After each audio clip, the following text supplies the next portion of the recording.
Berdasarkan dimensi rumpun bahasa bangsa, tamadun Melayu terangkum dalam rumpun Austronesia Nusantara, ras Melayu Polinesia, ras kulit coklat dari timur lautan Hindi dan Pasifik, serta Malagasy dan Tagaroa.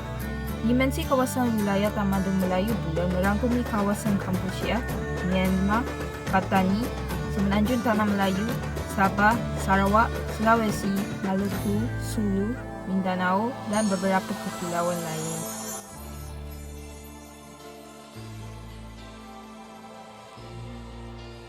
Kerajaan Perlak. Sultan pertama Kerajaan Perlak adalah Sultan Aladdin Said Maulana Abdul Aziz Shah, muncul pada tahun 840 sehingga 1292 Masihi. Perlak merupakan nama kayu yang terkenal di daerah tersebut. Kayu perlak merupakan bahan untuk membuat kapal sehingga banyak para pembuat kapal dari wilayah Nusantara atau bahkan dari luar datang hanya untuk membeli bahan pembuatan kapal tersebut. Sultan mencontohi Daulah Abbasiyah dengan mewujudkan lembaga-lembaga kerajaan sebagai Wazir Sultan. Yang pertama, Wazir Al-Siyasah, Menteri Politik Dalam Negeri. Antara tugasnya adalah pengelolaan urusan dalam negeri. Menteri ini dapat bertanggungjawab atas pengelolaan urusan dalam negeri, termasuk pemerintahan, hukum dan keamanan internal.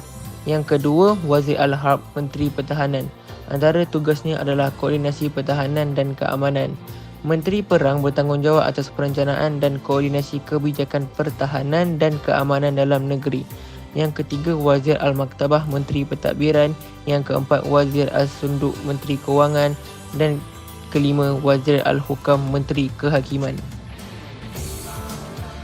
Kerajaan Sementara Pasai di Pasai Aceh, Sementara Utara ditubuhkan oleh Mara Silu yang memegang gelaran Sultan Malik S.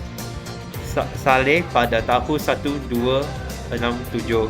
Struktur pentadbiran kerajaan ini merangkumi jawatan utama seperti Menteri Besar Perdana Menteri dan Orang Kaya Besar yang bertanggungjawab atas peranan penting dalam pemerintahan. Selain itu, terdapat jawatan seperti Bendahara, Pengawal Kewangan, Komander Militer, Panglima Angkatan Laut atau Laksamana, Sekretaris Kerajaan tadi Ketua Mahkamah Agama dan Syah Bandar. Tambahan pula anak-anak Sultan sama ada lelaki atau perempuan serta beberapa pengawal tinggi diberi gelaran kehormatan Tun. Gelaran ini mencerminkan status kehormatan mereka dalam hierarki dirajakan Kerajaan Sementara Pasai. Kerajaan Melayu Melaka. Kerajaan Melayu Melaka bermula pada zaman Sultan Muhammad Shah. Pembesar utama Melaka adalah 4 tingkat, iaitu Orang Besar 4, Orang Besar 8, Orang Besar 16 dan Orang Besar 32.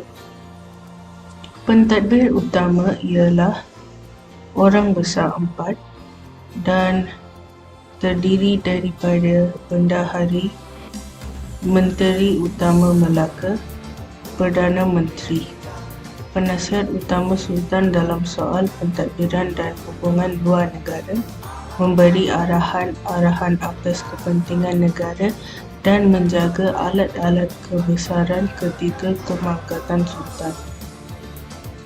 Kedua ialah Penghulu Bendahari, Setiausaha Kerajaan dan Penjaga Khazanah Negara. Ketiga ialah Temenggung. Seri Maharaja juga adalah Ketua Protokol dan bertanggungjawab terhadap Hulu Balang Besar dan Laksamana. Keempat ialah Shah Bandar, penyelia pelabuhan dan pemungut cukai. Dan kelima ialah Laksamana. Pada zaman Sultan Mansur Shah, jawatan Laksamana diwujudkan secara rasmi sebagai Ketua Angkatan Laut yang setara dengan Seri Bija Diraja yang bertanggungjawab terhadap pentadbiran dan pertahanan darat. Terakhir ialah Datuk ataupun Penghulu, Pemungut Cukai dan Saudagar. Kerajaan Aceh Darussalam, Sultan Aceh ataupun Sultanah Aceh adalah raja dari Kesultanan Aceh. Baginda diangkat mahupun diturunkan atas persetujuan oleh 3 Panglima Sago dan Tunku Kadi Malikul Adil. Pejabat tinggi Kesultanan terdiri daripada Shah Bandar menguruskan segala masalah perdagangan di pelabuhan. Kedua, Tunku Kadi Malikul Adil iaitu Hakim Tinggi. Ketiga, Wazir Seri Maharaja Mangkubumi, pejabat yang mengurus segala hulu balang. Keempat, Wazir Seri Maharaja Gurah, pejabat yang mengurus urusan hasil dan pengembangan hutan. Kelima, Tunku Keurukan Katibul Muluk, pejabat yang menguruskan urusan sekretariat negara.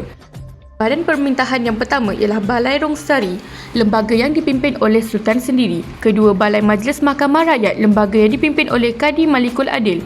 Ketiga, Balai Gading, lembaga yang dipimpin oleh Wazir Muaddam Orang Kaya Laksamana Seri Perdana Menteri.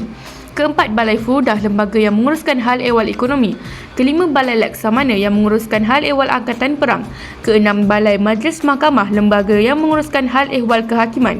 Dan ketujuh, Balai Baitul Mal, lembaga yang menguruskan hal ehwal kewangan. Seterusnya, Kerajaan Buton Tunai. Awal pemerintahan dipimpin seorang perempuan bergelar Ratu Wakaka. Kemudian, raja kedua pun perempuan iaitu Ratu Bilawabona. Setelah 2 raja perempuan, dilanjutkan Raja Batara Guru, Raja Tuarat, Raja Mulai dan terakhir Raja Murhum. Ketika Buton memeluk agama Islam, maka Raja Murhum bergelar Sultan Murhum. Seterusnya, struktur kekuasaan kesultanan ditopang 2 golongan bangsawan, iaitu golongan Kaumu dan Walaka. Pemilihan sultan di tangan golongan Walaka, namun yang menjadi sultan daripada golongan Kaumu. Sistem pemerintahan di Buton terbahagi kepada 3 bentuk kuasa utama, iaitu Sarapangka yang berperanan sebagai badan eksekutif, Saragau sebagai badan peruntungan dan Sarabrindara sebagai badan kehakiman. Majlis Sara Buton pula mempunyai 114 ahli yang tergabung dalam 3 kumpulan berbeza. Kumpulan rakyat mempunyai 30 menteri bontos setara 2 menteri besar yang turut mewakili kawasan di wilayah Buton. Kumpulan kerajaan pula diketuai oleh Pangka, Bawabata, Lakina KD yang mewakili pihak kerajaan. Sementara itu, kumpulan agama dipimpin oleh pejabat dari lingkungan Sarikina Sarah Hukumu berpusat di Majlis Agung Kesultanan Buton.